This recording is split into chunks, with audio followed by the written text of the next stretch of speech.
On ne peut pas faire les enfants pour compter sur les gens. Non. Parce qu'en faisant ça, on met nos enfants même en danger. Et on s'expose à beaucoup d'humiliation. Salut les amis, j'espère que vous allez bien.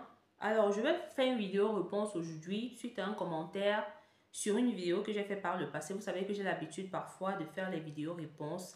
Alors, c'était sur la vidéo où je parlais du fait que certaines familles africaines détruisent les élites de leur famille. Ok? Alors, il y a ce frère qui a mis ce commentaire. Il dit: Coach, vous avez bien décrit la situation des Africains. Quelles sont vos suggestions concrètement? Par ailleurs, je ne suis pas d'accord avec vous pour les enfants. Nous, les Africains, nous devons faire les enfants, beaucoup d'enfants. Laissons les histoires de moyens financiers. Il y a une corrélation entre la population et le développement. La Chine, l'Inde, les États-Unis, la Russie, le Pakistan ont tous un dénominateur commun, la population. N'allez pas dans tous les sens. Faisons un travail d'éveil, mais ayons une grande vision pour notre continent. La dernière phrase est assez intéressante et moi j'ai aimé dans tout ce commentaire, c'est la dernière phrase qui m'a le plus plu. Ayons une grande vision pour notre continent. Donc moi la question que je me pose, que je vais poser à ce frère et je pose aussi à vous, vous aurez l'occasion de répondre dans les commentaires. Quand vous voyez en dehors de l'AES, je parle ici de l'Afrique francophone, tous les pays de l'Afrique francophone en dehors de l'AES là, quand vous voyez comment fonctionnent ces pays, vous avez l'impression que ces pays fonctionnent selon une certaine vision. Vous avez l'impression que les leaders, les gouvernants de ces pays ont une vision qui met en première place l'intérêt du peuple. Moi, je dis non. Alors, quand je dis que, dans la vidéo, je disais quoi? En fait, je disais qu'il y a des couples qui sont en Afrique qui font beaucoup d'enfants, ok, sans penser au futur de ces enfants. Tu vas voir des couples aujourd'hui en Afrique qui ont 5-6 enfants. Les enfants mangent à peine, mais ils continuent de faire les enfants. Ils continuent de faire les enfants. Les enfants ont des problèmes de malnutrition. Ils ont les kwashiorkor, la dysenterie, toutes ces maladies qui sont liées à la mauvaise alimentation. Mais ces couples continuent de faire les enfants. Et quand ils arrivent à un point où ils ne s'en sortent pas, peut-être le mari n'arrive plus à ramener de l'argent à la maison, parfois la femme ne travaille pas, ils commencent à dépendre des gens, à demander de l'argent à gauche, à droite. C'est ça que je dénonce en fait. Ne me dis pas que c'est une bonne chose de vivre comme ça. Parce que dire que oui, il y a une corrélation entre population et développement, d'accord, mais de quelle population on parle? Une population dans laquelle il n'y a pas de vision du futur, une population qui est sous-éduquée, qui n'a pas d'éducation fondée sur ses réalités, c'est de quel développement on parle? Tu vois les hommes africains aujourd'hui qui te disent « Oui, vraiment, moi je vais faire 8 enfants parce que mon père avait 5, je dois le dépasser. » D'accord, mais tu oublies une chose. Ton père a vécu à quelle époque? Il a vécu à une époque où les gens n'avaient pas honte de faire l'agriculture pour se nourrir. Quand on observe comment vivaient nos grands-parents, ils vivaient comment? Ils étaient en campagne, ils avaient de grands champs qui permettaient de nourrir ses enfants. Ils n'étaient pas victimes du capitalisme dont nous sommes victimes aujourd'hui. Donc aujourd'hui, les gens quittent les villages, ils passent s'installer en ville en masse. Ils veulent vivre à l'occidental et ils veulent faire les enfants dans un monde capitaliste typique occidental et sont surpris de se rendre compte qu'ils n'arrivent pas à assurer un avenir à ces enfants. Et c'est ça qu'on veut encourager. Je dis non. Je dis non, c'est une erreur. C'est une erreur parce qu'on voit les dégâts de ça dans nos familles. Observons les familles en Afrique. Les gens qui ont beaucoup d'enfants et qui n'ont pas les moyens. Quel est le résultat? Le résultat, c'est que parfois, les enfants ne vont pas à l'école. Il y a des enfants à l'heure où je vous parle aujourd'hui en Afrique qui ne vont pas à l'école. Parce que les parents n'ont pas les moyens. Parfois, les enfants sont obligés de se détacher de leurs parents pour aller vivre avec les oncles et les tantes qui parfois les maltraitent. Parce que les parents ont fait les enfants pour faire sans penser. Et ils sont obligés de confier les enfants aux autres personnes. Un enfant devrait vivre pour son équilibre émotionnel avec ses deux parents. Un enfant ne devrait pas être confié dans les normes tant que ses parents vivent à une autre personne. Parce qu'il n'y a personne qui peut aimer un enfant que ses parents géniteurs lui-même. Dans la majorité des cas. Quand on parle parfois de ces sujets, les Africains s'agitent toujours. Quand on parle parfois de réduire le nombre d'enfants, les Africains sont toujours fâchés. Ils vont beaucoup se fâcher. Non, non, non, parce que j'ai fait un constat. Beaucoup d'Africains, malheureusement, vibrent par le bas. La vibration des Africains commence à ce niveau et ça descend. Donc, ça veut dire quoi? Ça veut dire que quand le ventre est plein, quand le bas-ventre est satisfait, on ne pense plus à rien. Quand tu parles d'un argument qui touche ces deux éléments-là, non, les Africains se réveillent. On doit commencer à vibrer par le haut. On doit commencer à penser quelle éducation, quel modèle de vie on veut pour notre peuple. Les pays que tu as cités, États-Unis, Chine, Russie, Pakistan, d'accord, ils sont peuplés. La Chine et l'Inde aujourd'hui sont les pays les plus peuplés au monde. La Chine a 1,5 milliard, l'Inde 1,3 milliard d'habitants. D'accord. Mais quand on prend par exemple le cas de ces pays que tu as cités là, je prends par exemple le cas de la Chine. Il y a une politique, il y a une idéologie qui a été mise sur pied. La Chine n'est pas un pays où on fait les enfants comme ça à tort et à travers et on ne sait pas après où mettre les enfants. La Chine a un leader à sa tête qui a une vision pour son peuple. Et il faut dire que par le passé, vous le savez, la Chine a eu un contrôle de natalité. Par le passé, il y a eu un contrôle de natalité. On imposait aux Chinois de faire un enfant. Tu faisais plus, on tuait l'enfant. On le sait, c'est un passé douloureux de la Chine. Est-ce que vous vous avez demandé pourquoi ils en étaient arrivés à prendre cette décision? Pour vous dire que un peuple qui se respecte, un peuple qui effectivement veut arriver à un certain niveau de développement, doit avoir une certaine politique de gouvernance. Aujourd'hui, quand je regarde les peuples africains, les États africains, ils ne sont pas organisés. Les gens font des enfants pour faire. Il n'y a pas de sécurité sociale dans beaucoup de pays. Les gens aussi ne veulent plus cultiver, ils veulent vivre comme les Occidentaux. Et ils se retrouvent en face de la réalité du monde capitaliste. On ne veut plus cultiver la terre. Avec quoi vous comptez nourrir vos enfants? C'est pour ça que beaucoup se retrouvent à commander partout aux élites de leur famille qui se retrouvent appuyés et épuisés par la suite. On doit penser autrement. Je ne dis pas que c'est mauvais de faire les enfants, mais dans quel cadre vous faites ces enfants? Pour ceux qui me regardent, qui sont parents, vous savez que faire des enfants, ce n'est pas de l'amusement. Un enfant, ce n'est pas un objet, hein, les amis. Un enfant, ce n'est pas un objet. Un enfant, c'est un investissement en temps, en énergie, en argent. On ne fait pas un enfant pour que l'enfant s'occupe de nous ou alors pour que le voisin ou les frères et les soeurs s'occupent de nous. Ça, ce n'est pas un bon modèle, ça. C'est pour ça que je dis aux Africains, si vous n'avez pas la possibilité, les moyens financiers, soyez responsables et évitez de faire souffrir vos enfants. Beaucoup d'enfants en Afrique souffrent aujourd'hui à cause de l'irresponsabilité des parents. Je vous dis, il y a plein d'enfants qui ne mangent pas bien. Ils ne peuvent pas te manger un repas décent parce que les parents n'ont pas l'argent, mais ils continuent de faire les enfants. Vous ne pensez pas comment être fort économiquement, comment mettre des stratégies financières, mais vous pensez à faire vibrer votre bas-ventre. On doit arrêter de vibrer par le bas. On vibre trop par le bas. C'est pas bon. Commençons à vibrer par le haut. Pensons stratégie, pensons futur. Pensons à la postérité. Et surtout, comprenons ce que c'est que le développement. Moi, je ne sais pas pour vous, mais le développement dont on parle aujourd'hui en Afrique, moi, je ne vois pas qu'on est développé. Hein? Parce que quand je vois les pays aujourd'hui en Afrique qui disent qu'ils sont développés et tout, on voit 2-3 routes qu'on construit et tout, on a embelli, les routes sont propres et tout, on vient te construire les supermarchés à l'occidental. C'est ça que vous appelez développement? Ça, ce n'est pas le développement.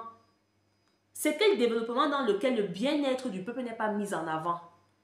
Parce que si un pays est développé selon sa vision, c'est-à-dire selon le modèle endogène, le peuple doit avoir un certain niveau de santé, un certain niveau de bien-être économique et il doit avoir une certaine équité sociale. C'est ça qu'on appelle développement. Développement, c'est pas venir construire les grands supermarchés, les centres commerciaux. C'est ça que les Africains appellent développement. C'est pas ça le développement. Ça, c'est embellir un territoire selon le modèle occidental, selon le modèle des investisseurs qui viennent là pour s'enrichir. Le peuple ne profite rien de ça en réalité. L'Inde, par exemple, dont le frère a parlé, prenons le cas de l'Inde aujourd'hui. L'Inde, ce n'est pas un modèle de développement pour moi. L'Inde, oui, ça fait partie aujourd'hui des puissances dans le monde parce que quand on parle de puissance mondiale, on parle d'abord d'armement, de puissance militaire et je vais revenir sur ça après. L'Inde a 1,3 milliard d'habitants. Mais l'Inde fonctionne encore en 2024 sur le modèle des castes. La caste qui est au-dessus, c'est la caste des brahmanes, les seigneurs et tous les gens qui sont le plus respectés. Et en bas, les derniers, c'est les soudras ou les choudras, comme on les appelle. On les appelle les serviteurs. Vous avez vu comment ces gens vivent? Il y a des reportages sur l'Inde. On vous montre certains quartiers de l'Inde, je vous assure. Mais je n'ai pas encore vu cette misère-là en Afrique. C'est incroyable. Il y a une inégalité incroyable en Inde. À quoi sert donc d'avoir 1,3 milliard d'habitants qui sont inégaux? Un pays dans lequel la richesse n'est pas répartie de façon équitable. Il y a une minorité qui profite et une majorité qui est appuyée parce qu'elle a la malchance d'être née dans une mauvaise caste, parce qu'elle a la malchance d'avoir la couleur de peau foncée, parce que malheureusement, oui, en Inde aujourd'hui, il y a le colorisme. Les gens qui sont plus clairs de peau sont plus favorisés aux gens qui sont plus foncés. On ne peut pas simplement dire que la population, c'est le seul facteur de développement. Non. Qu'est-ce qui amène au développement? Est-ce que la population dont on parle vit bien?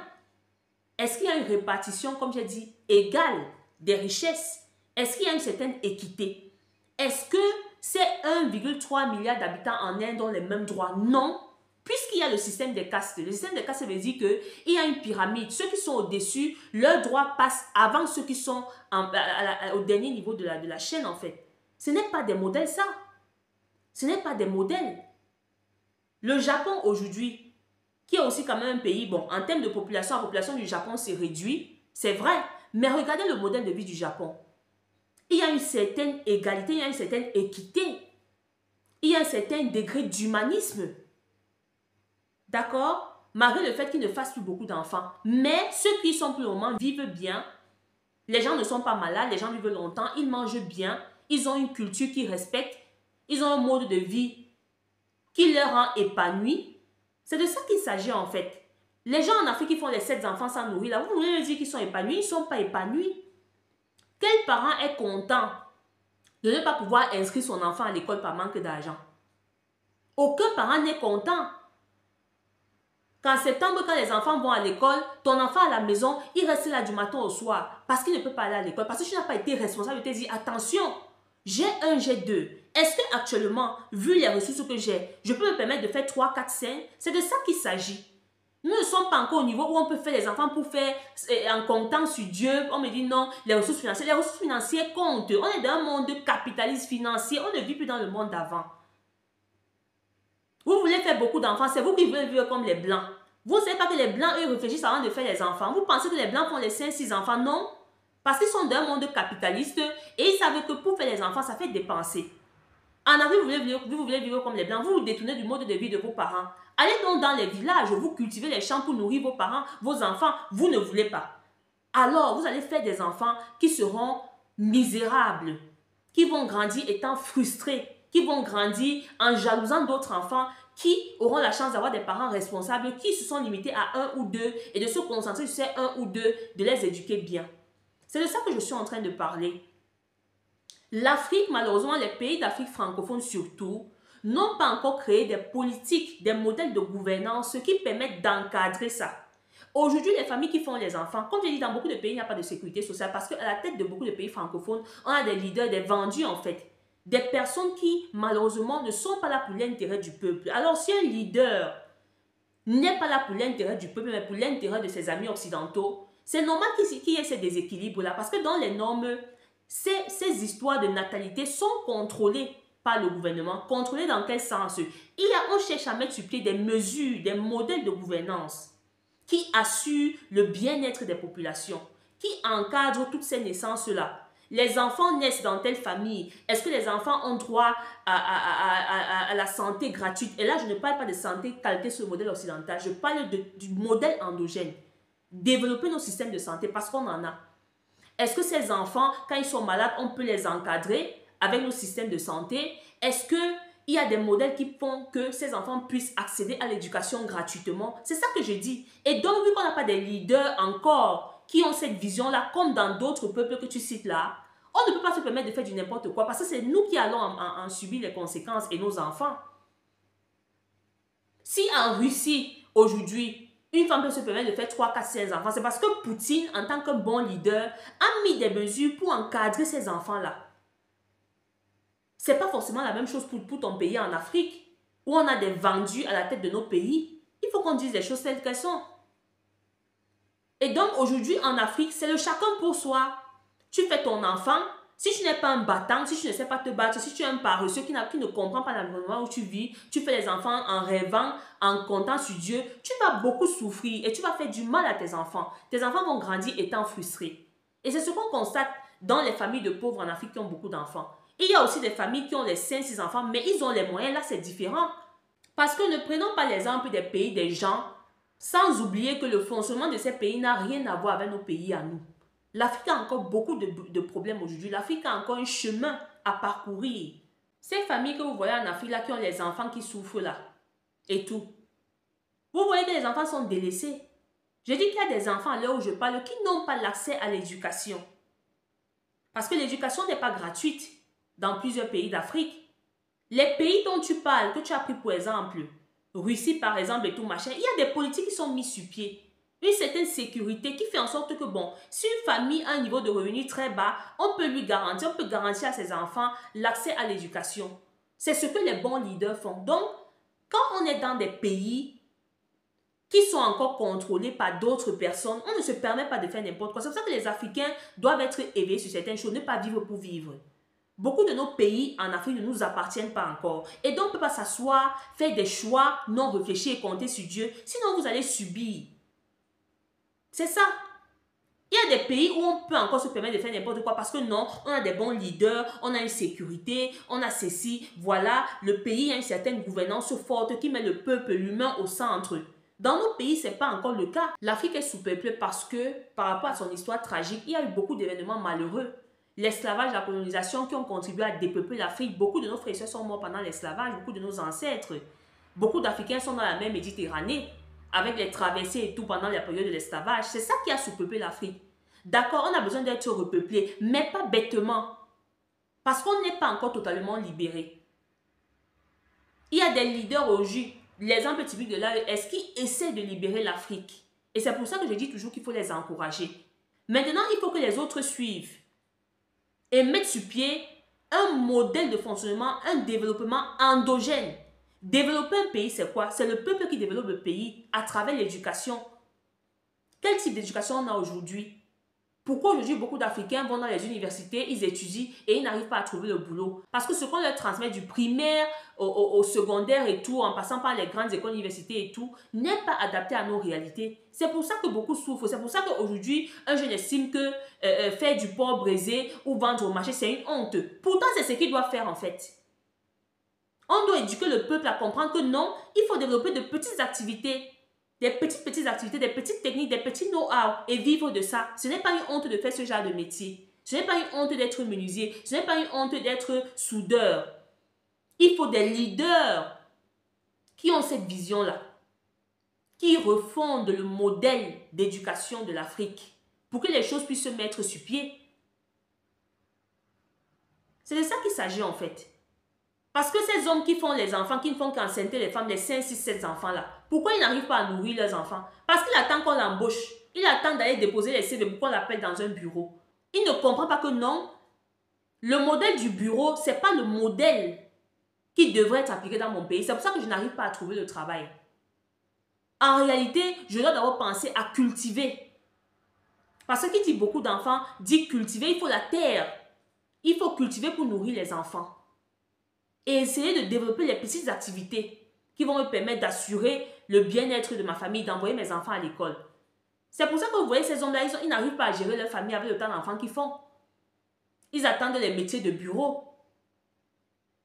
Pour eux, faire le champ, c'est une honte. Pour eux, aller apprendre la menuiserie, c'est une honte. Et leurs enfants souffrent. Mais ils continuent d'en faire et on veut encourager ça. Non, moi je pense qu'il faut réfléchir autrement. Quand on aura de bons leaders dans nos États, qui mettront sur pied de bonnes politiques, qui mettent au centre les populations et qui mettent au centre du développement le modèle endogène. Parce que le développement d'un pays part de l'intérieur, pas de l'extérieur. Ça ne part pas de l'extérieur.